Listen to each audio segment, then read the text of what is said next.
Olá! Segunda tentativa de deixar esse vídeo gravado, sem expectativas de que ninguém assista agora. Da última vez parece que o som sumiu, a bênção da internet, né? Quando funciona, tá tudo certo. Quando dá pau, aí é só lágrima e tristeza. Bom, minha reflexão hoje é sobre naturalidade. Qual é o seu lugar, como você se vê, de que lugar você pertence. E a minha pergunta é, você é um nativo, você é um habitante local, ou você não é daqui? Ou você é um forasteiro, um peregrino? A igreja que eu faço parte tem feito uma série de exposições em 1 Pedro, e esse termo é recorrente em 1 Pedro. Mas antes de entrarmos propriamente nos versículos que eu me inspirei para essa reflexão, eu queria perguntar, você pertence a qual lugar? Se eu te perguntasse, de onde você é? O que você responderia? Eu sou de tal cidade, sou de tal bairro, de tal estado, sou do mundo, sou de tal país. Isso tem a ver com como você se vê e como você se identifica. E se eu te perguntasse o que te dá segurança? Porque quando a gente fala de onde você é ou qual é o seu lar, naturalmente tendemos a responder o lugar onde nós nos sentimos bem, onde nós nos sentimos à vontade, nós nos sentimos aceitos ou menos rejeitados em algumas situações. Porém, é importante pensarmos que a nossa conexão com algum lugar apresenta algo sobre nós. Apresenta algo sobre as nossas preferências e os nossos gostos. E o que te dá segurança? É um lugar? É a sua saúde? Você tem histórico de atleta, como dizem alguns? Grana? Não, tô com grana, tá beleza. Amizades? Tem gente que gosta de mim. Beleza, tô no auge da minha saúde e tal. O que é? Conhecimento, diplomas, bens materiais, posses, o relacionamento que você tem, novo ou que perdura há muito tempo. É isso que te dá segurança? Agora, se eu te perguntasse, isso daí não está meio em xeque diante dessa realidade do coronavírus? Você tem que responder isso. Muitas pessoas têm pirado, literalmente, saído de si, estão desesperadas ou, no mínimo, se desesperando diante da situação que tem vivido e que tem acometido, o nosso país. Porém, você já parou para pensar de que, na verdade, tudo isso daí só expõe quem você é e como você se vê? Você já parou para pensar que essas inseguranças estavam todas lá? E um vírus ou uma pandemia ou uma instabilidade financeira só botou isso para fora. Esse senso de que eu não estou bem seguro ou assegurado diante do que pode acontecer. E quando isso te abate, o que te dá esperança? Quando você se vê diante de uma situação como essa, o que sustenta e embasa a sua esperança? É seu plano de saúde? A quantidade de respiradores que sua cidade tem? Um remédio? Uns dizem que funciona, outros dizem que não, ou um tratamento? O que é? Reservas financeiras que você fez no passado e que tem uma grande quantidade hoje a ponto de você não precisar se desesperar ou se preocupar tanto. Quem sabe uma vacina, sua esperança está numa vacina e a vacina vai sair, não importa de qual país. Aonde está a sua esperança? Sua esperança está no seu cônjuge, no trabalho dele, está na maternidade ou paternidade, está na limpeza da sua casa, ou quantos litros de álcool em gel você estocou? Aonde está a sua esperança em dias tão confusos como esse? Que politicamente falando está confuso, socialmente falando está confuso. O que você sabe, você não sabe se sabe, porque as fontes se contradizem. e aquilo que você escolhe e acredita saber, nada garante que vai ser uma certeza amanhã, não é mesmo? E isso é desafiador para nós. Mas eu queria trazer uma reflexão que talvez você nunca tenha pensado, eu pensei recentemente. Na história do cristianismo, nunca houve tanta tecnologia, tantos recursos quanto hoje. Então os cristãos de hoje estão vivendo um momento ímpar. Mas na história do cristianismo, se você for pegar principalmente os primeiros séculos, a situação era precária. Mas a fé deles era diferente, pelo menos em alguns sentidos. Eles tinham pouquíssima segurança. Hoje, quando nós paramos para pensar em segurança, nós temos avisos, alertas, luzes. Sempre tem uma luzinha em algum lugar, vermelha, azul, verde, te avisando para tomar cuidado, né? Travas, período das travas que nós vivemos. Todo lugar tem uma trava de segurança, e se você não souber onde ela está, você tem chance de danificar muitos equipamentos e se machucar. Para-choques que recebem o impacto e voltam para o lugar, airbags, vacinas, nunca houveram tantas necessidades por causa de doenças, mas nunca houve tantas vacinas também. Antibióticos que facilitam a nossa vida ao lutar com doenças complicadas, ressonância magnética, tomografia, ultrassonografia, cinto de segurança, polícia, hospitais, casas de repouso, pontos de segurança na beira da rodovia. Se a sua rodovia, eles cobram pedágio. Aqui quem mora em Ribeirão Preto viu várias construções, lugares com banheiro e água, e caso você precise de alguma ajuda, construídos para que você se sinta seguro.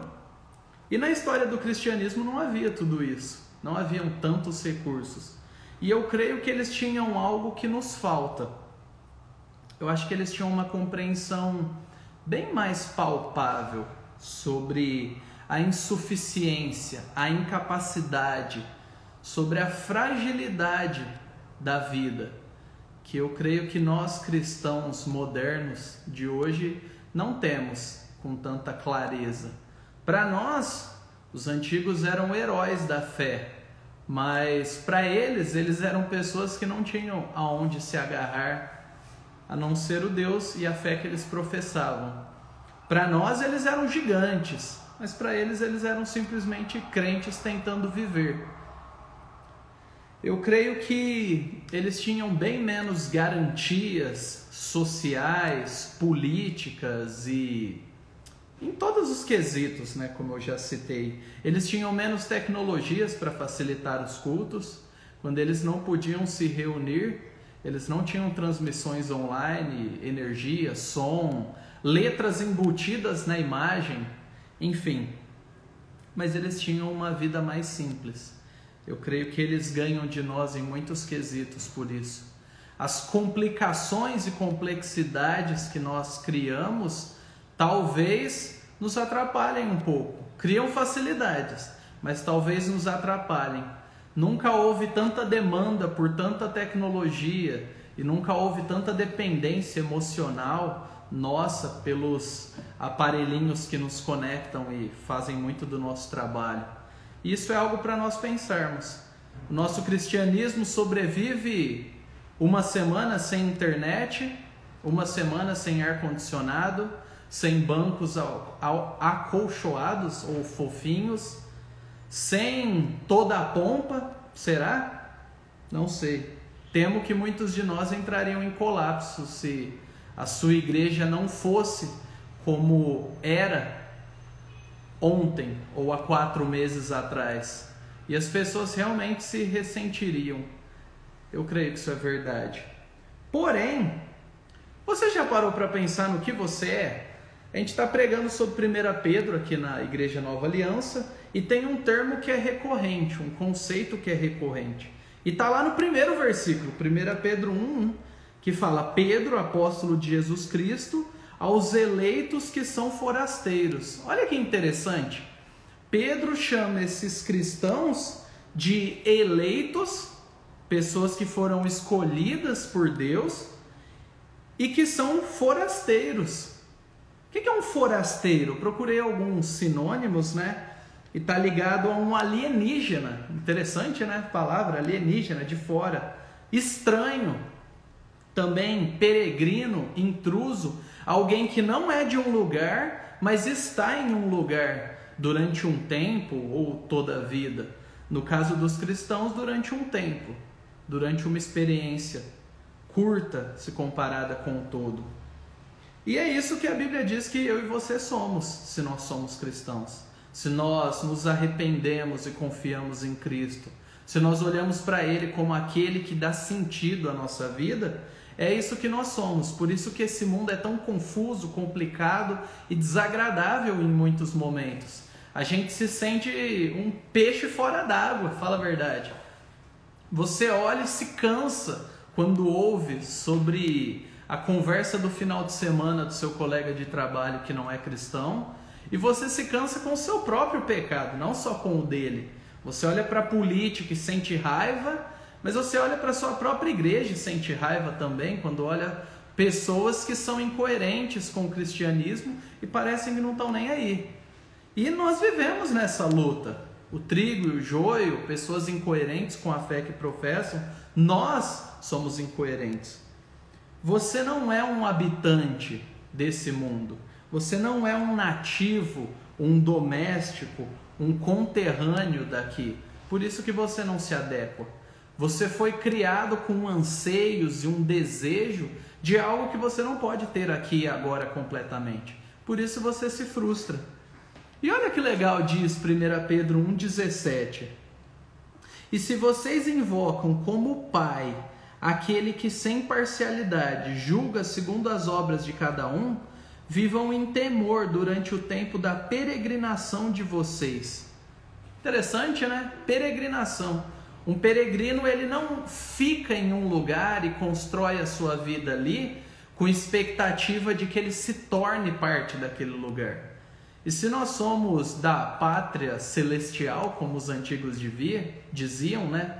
Viviam buscando e escrevendo sobre a pátria eterna, Jerusalém celestial, a nova Canaã, indo bem mais lá atrás, nós precisamos pensar que estamos peregrinando.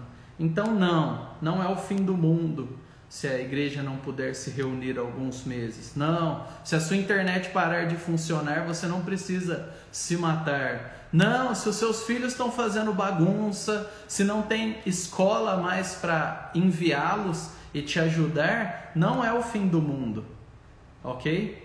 O Cristo que veio voltará para te buscar. Aguenta firme durante esse período. Se fortaleça no Senhor e lembre que você não é daqui. Sofra, mas não tente se iludir de que algum dia foi muito mais fácil ser cristão. Nunca foi fácil ser cristão, ser um alienígena e um estranho. O mundo não é como deveria ser e nós sabemos disso. E em 1 Pedro 2,11 diz assim: Amados, peço-vos como peregrinos e forasteiros que são, que se abstenham das paixões carnais que fazem guerra contra a alma, tendo conduta exemplar no meio dos gentios ou não cristãos, para que, quando eles os acusarem de malfeitores, observando as boas obras que vocês praticam, glorifiquem a Deus no dia da visitação, ou no dia da volta de Cristo. Então, diante de toda essa tensão e loucura de viver num mundo que não é como deveria ser, de sermos ainda não completamente aquilo que nós sabemos que devemos ser e que devemos viver de forma coerente com isso, mas não conseguimos, a orientação é: tente, se esforce, lute para ter uma conduta exemplar. Não envergonhe a Deus. Não seja incoerente de forma deliberada e sem se preocupar com o cristianismo. Não seja. Busque obedecer, busque uma vida coerente. Essa vida vai passar e a eternidade fará muito mais sentido. Nós temos um Deus para conhecer lá e Ele não vai nos abandonar. Enquanto isso, forasteiro, lembre-se todo dia, quando você olhar no espelho e acordar de manhã, de que você não está construindo um império aqui, pelo menos não deveria, mas você está vivendo uma vida como um embaixador. O seu rei te enviou para cá com credenciais e com um trabalho específico de honrá-lo e de viver para ele. Viva do jeito dele. Isso vai garantir a sua alegria, isso vai te dar paz, isso vai te dar tranquilidade de consciência quando as perseguições e lutas vierem. Minha reflexão era essa: você é um forasteiro ou você é um nativo dessa terra que vai perecer? Você faz parte de um povo de novo mundo que está vindo com Cristo, ou você faz parte da velha criação que está fadada a perecer? Essa é a minha reflexão para você. Deus te abençoe e lembre-se, enquanto há vida, há esperança, mas não demore demais. Você não sabe quando a sua vida vai embora. Deus te abençoe, estamos aí para conversar sobre isso e espero que isso te edifique. Que Deus seja honrado através de nós e a partir de nós. Vamos viver como peregrinos, nosso lugar não é aqui. Valeu!